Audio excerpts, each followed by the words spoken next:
Morgat et Framatome qui ont bâti un vrai partenariat depuis 6 ans maintenant. Donc on a du recul pour faire monter en compétences, en l'occurrence les managers de Framatome. Alors, Sébastien, Morgat, vous êtes spécialisé dans l'accompagnement des changements dans les entreprises. Vous accompagnez notamment les managers pour les aider à piloter, à faire vivre ces changements dans leur entreprise. Et cette évolution vers un management de plus en plus individualisé, eh bien, vous l'observez déjà depuis un moment, depuis plusieurs années. Vous voyez un peu cette tendance qui monte. Et alors, je vais quitter un tout petit peu l'univers du tennis pour passer à la mode, mais cela dit, les tennisman et women sont probablement les plus élégants des sportifs. On va parler haute couture, parce que c'est vous qui m'avez en fait soufflé cette image que je trouve très juste.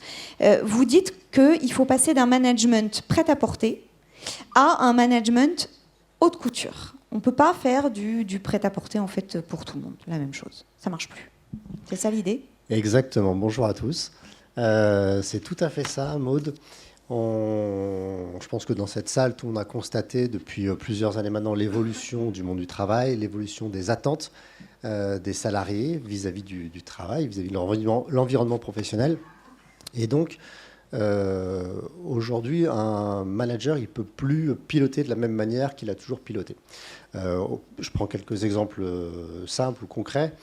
Que vous soyez en début de carrière, que vous soyez en fin de carrière, que vous ayez 25 ans, vous ayez 40 ans, vous ayez 50 ans, vous venez pas chercher les mêmes choses dans le monde du travail, vous n'avez pas les mêmes aspirations, vous n'êtes pas motivé par les mêmes choses, que vous soyez célibataire, que vous soyez en couple, que vous soyez jeune marié, que vous soyez en situation de divorce malheureusement, ou bien vous ayez des enfants, pas d'enfants, 4, un enfant.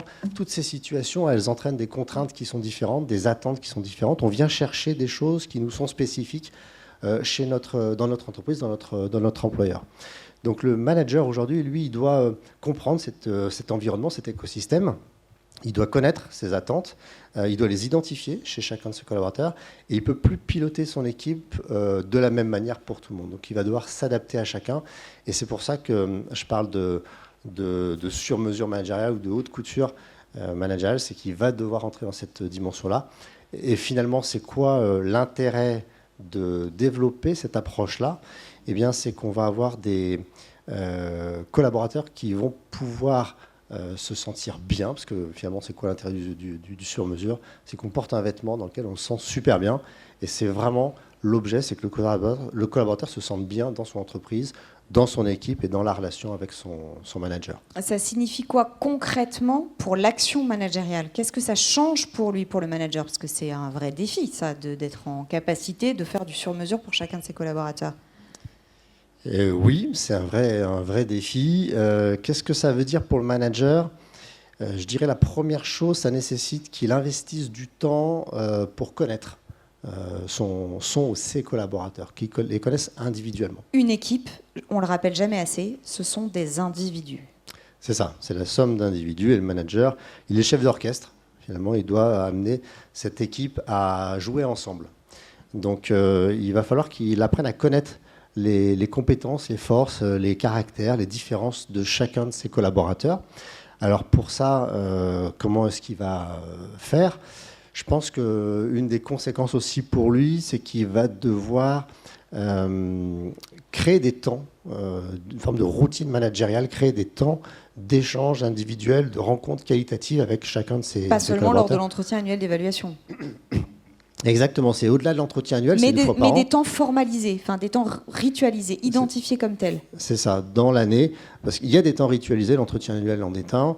On peut rajouter l'entretien de mi-année dans certaines entreprises, mais on ne peut pas dire qu'on connaît quelqu'un si on le voit 2 fois par an. Donc c'est au-delà de ça. Alors on se voit tous les jours finalement avec nos collaborateurs.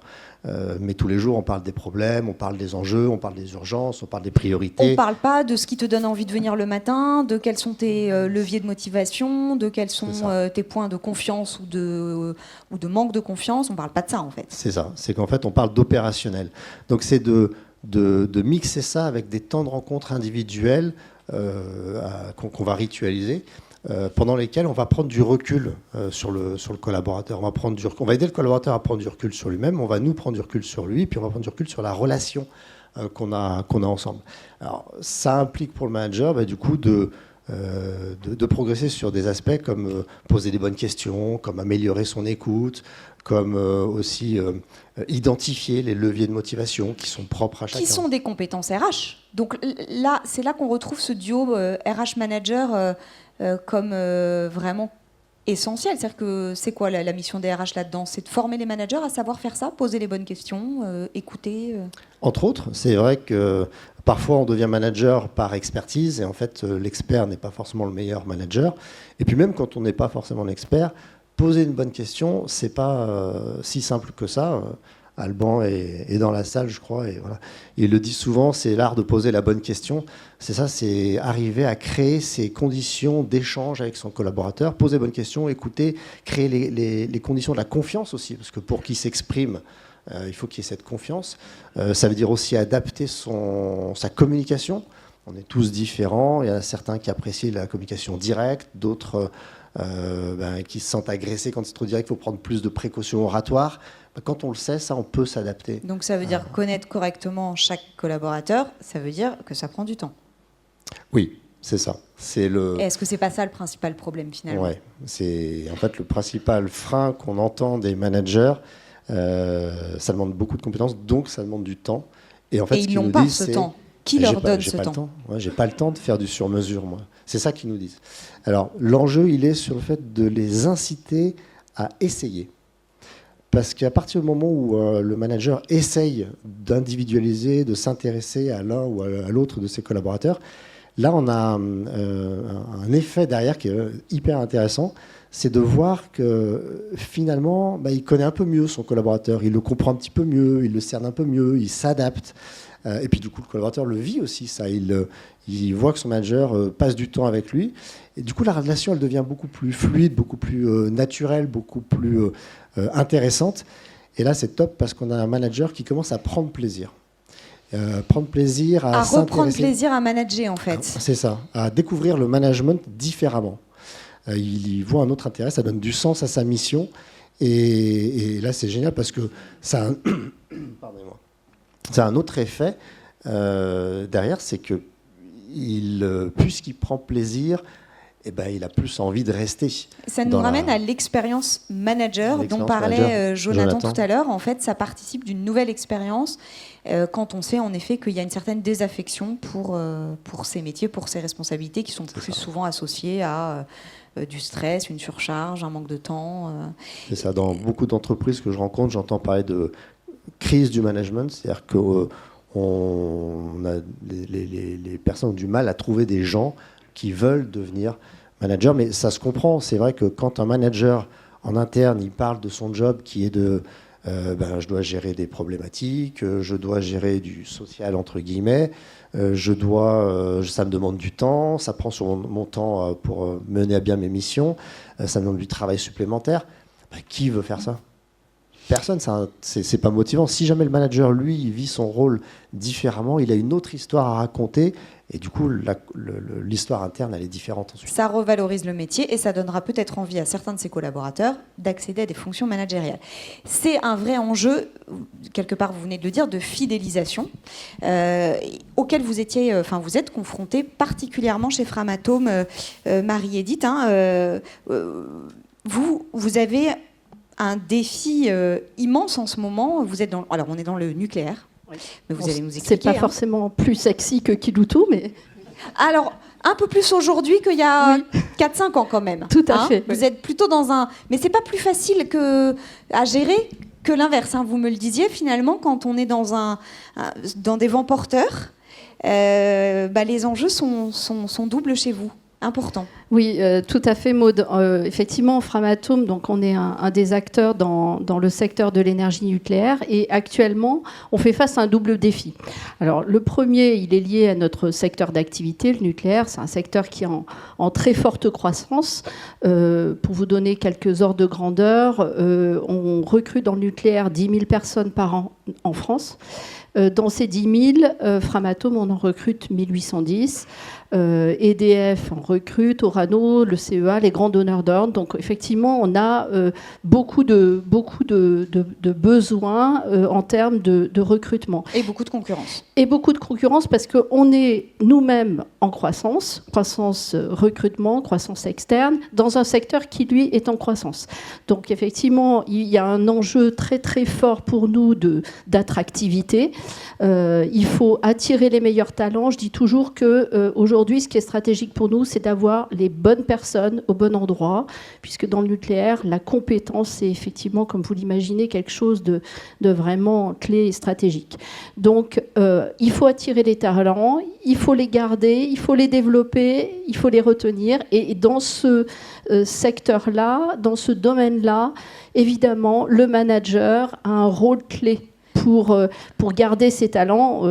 C'est vraiment un pilier. Ça, c'est notre premier... Parce que les talents, en l'occurrence, ils sont volatiles, la relation au travail change, elle évolue, y compris dans votre secteur. Enfin, oui. Ça, vous le constatez. Et comme vous êtes présent dans plusieurs pays, c'est intéressant aussi. Oui, alors en fait, la relation au travail, alors ça, je vais enfoncer une porte ouverte parce que c'est pas uniquement dans le nucléaire. Je pense que tous ceux qui sont ici dans cette salle le constatent. Nous, on le constate évidemment. Et alors, ce qui est assez intéressant, on est présent dans plus de 20 pays, avec un ancrage fort en France, aux États-Unis, en Allemagne. On est en train de vraiment beaucoup se développer en Angleterre.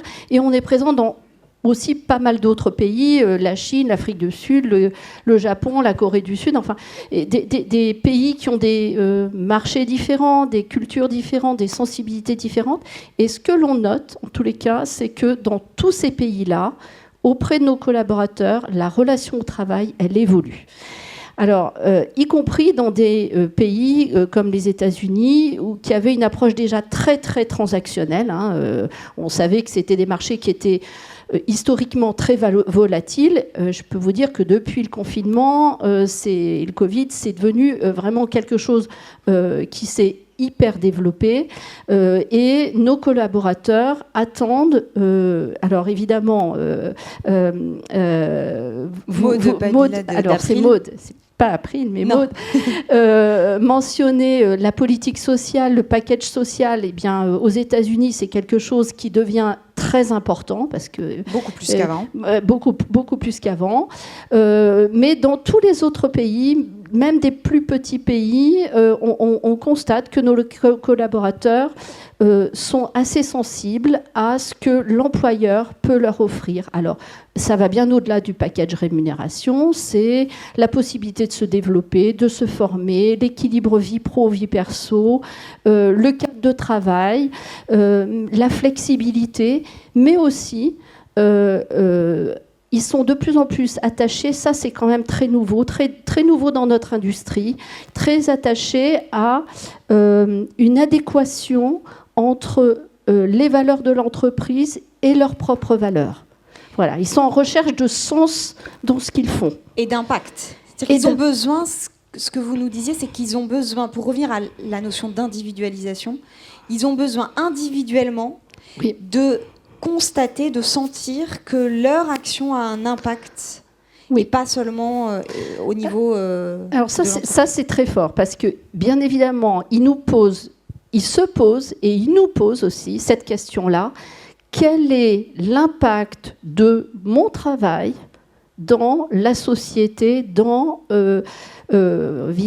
finalement, dans l'environnement dans lequel j'évolue ?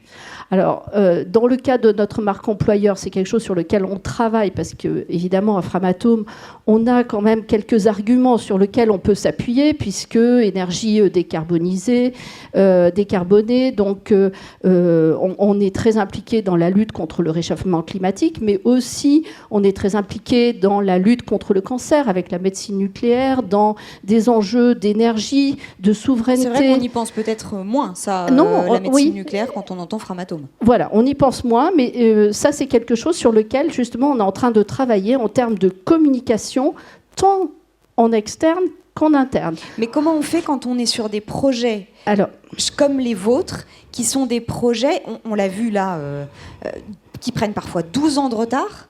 Enfin, c'est des projets longs, en fait. Donc, comment est-ce qu'on dit quasiment au quotidien, ou en tout cas chaque semaine à quelqu'un, ce que tu fais, ça a du sens, ce que tu fais, ça a un impact ? C'est une vraie difficulté pour nous parce que les collaborateurs, bien sûr, ils sont en quête de sens au travail, mais encore une fois, ce qu'ils recherchent, ils sont contents de savoir que Framatome est investi dans la lutte contre le cancer, quand ils l'ont en tête, mais ce qu'ils veulent voir, c'est leur propre contribution. Moi, à mon niveau, comment j'apporte ma brique à l'édifice.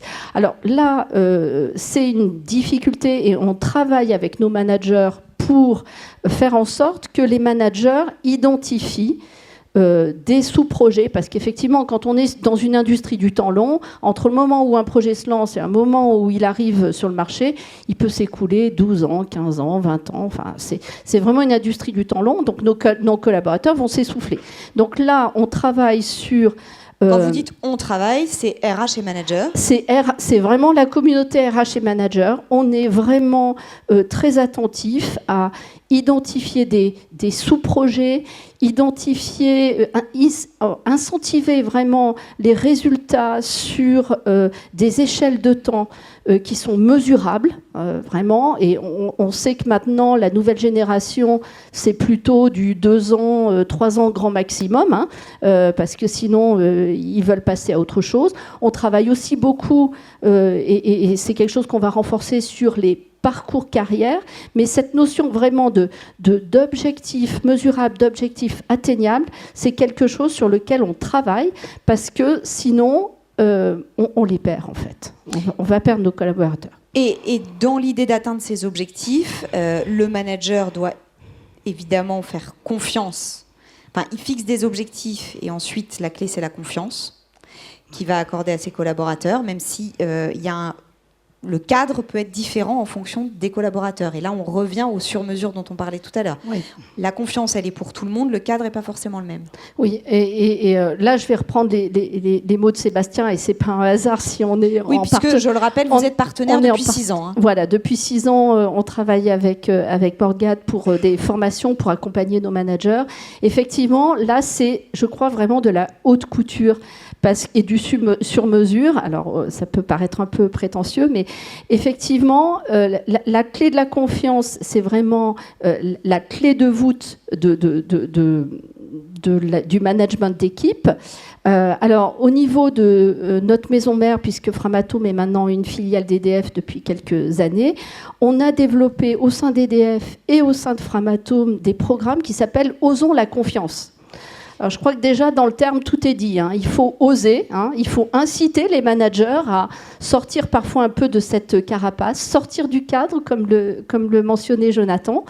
Donc, le principe est simple. Là, pour reprendre l'image du tennis, on crée des équipes. Alors, sur la base du volontariat, hein, des équipes doubles, des équipes mixtes, des binômes entre des managers et des collaborateurs.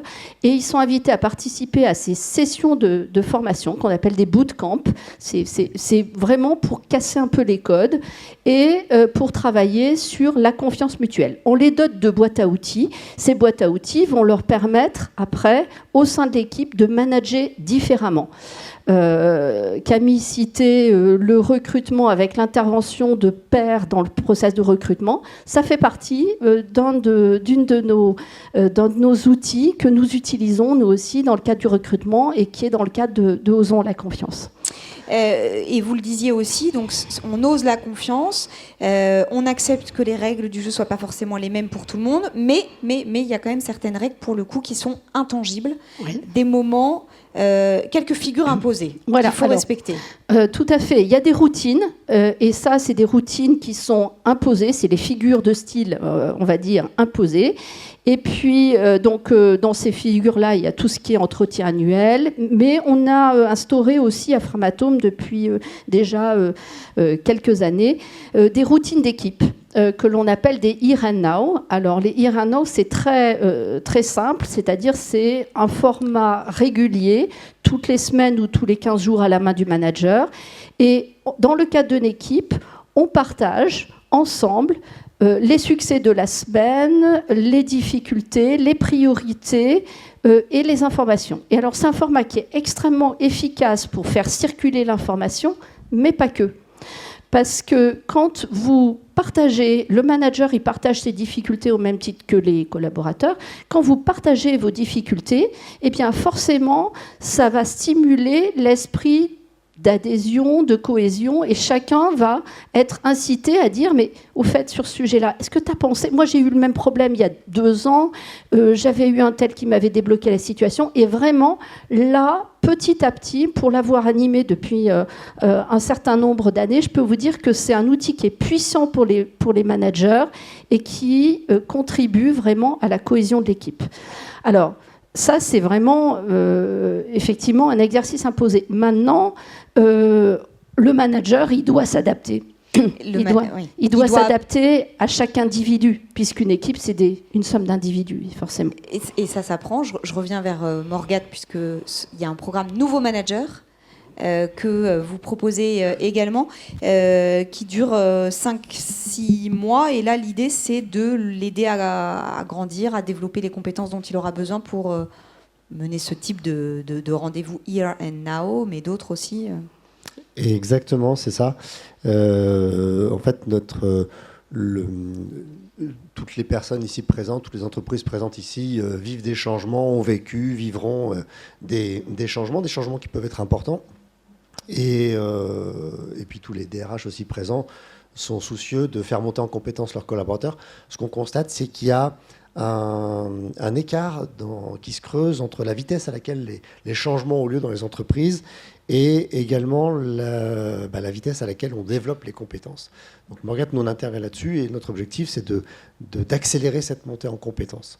Et donc c'est ce qu'on fait avec Framatome, parce que Framatome, Marie-Edith le rappelait, c'est 10 000 recrutements sur les 5 prochaines années. Donc si je calcule bien, à peu près 2 000 recrutements par an. Il y a un impact qui est fort, c'est un changement important, c'est même un changement structurant pour une entreprise. Et forcément, les personnes qui vont être au cœur du réacteur, sans mauvais jeu de mots, sont les managers. Ce sont les managers. Bernard Fontana, le directeur général de Framatome, l'a bien compris. Sur chaque session de formation, il vient investir 1 heure de son temps pour échanger, discuter avec chaque collaborateur et aussi pour rappeler ô combien ils sont importants dans ce système. Donc ils vont être au cœur du réacteur, ces managers, ils vont devoir monter en compétences, s'épaissir.